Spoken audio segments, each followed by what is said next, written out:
I had always tried to live quietly, keeping to my property and minding my own business.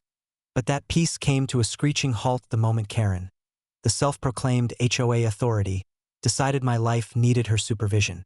It started with something as trivial as her using my path whenever she felt like it. At first, I politely asked her to stop, but her entitlement knew no bounds.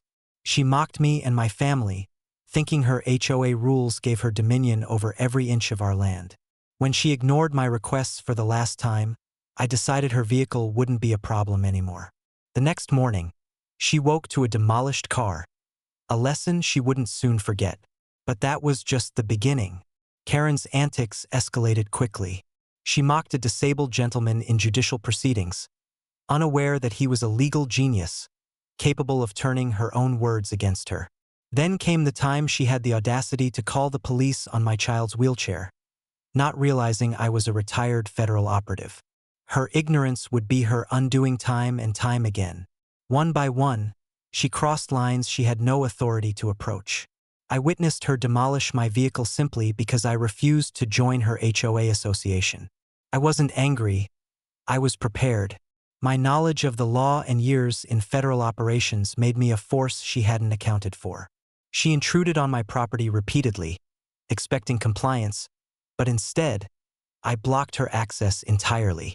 Every theft, every overstep, every false accusation she made was met with carefully calculated responses, sometimes subtle, sometimes dramatic.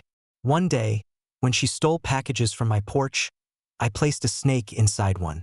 When she tried to burn down my shed for refusing to join, she didn't know she was up against someone who literally controlled fire regulations across the state.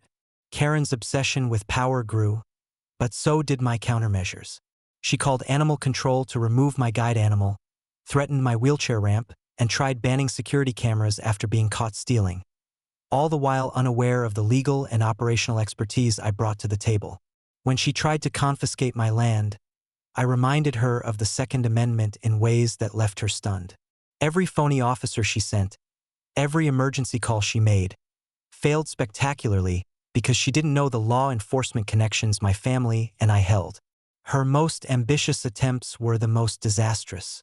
She built homes on my land, tried to seize my pond, and even used spike strips on my paths. Each time, I turned her schemes back on her. I opened barriers to drain her luxurious leisure spots, confiscated her ill-gotten gains, and showcased ownership of the land, bridges, and even parking lots she assumed were hers to control. Every confrontation revealed her ignorance and inflated ego, while my preparations and knowledge ensured she suffered the consequences of her actions. Even her attempts at harassment, from knocking over trash cans to invading my lodge, backfired spectacularly.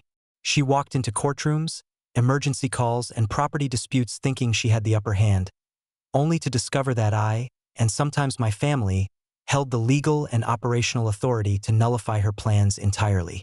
From detaining her to controlling her only access points, every move she made against me became a lesson in humility.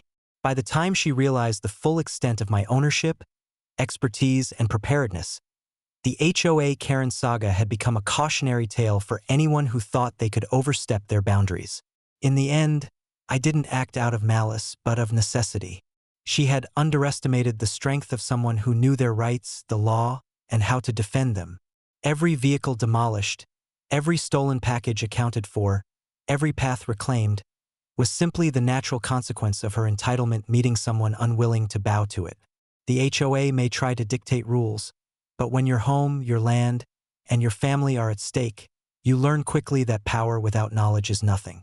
And Karen learned that lesson the hard way, time and time again.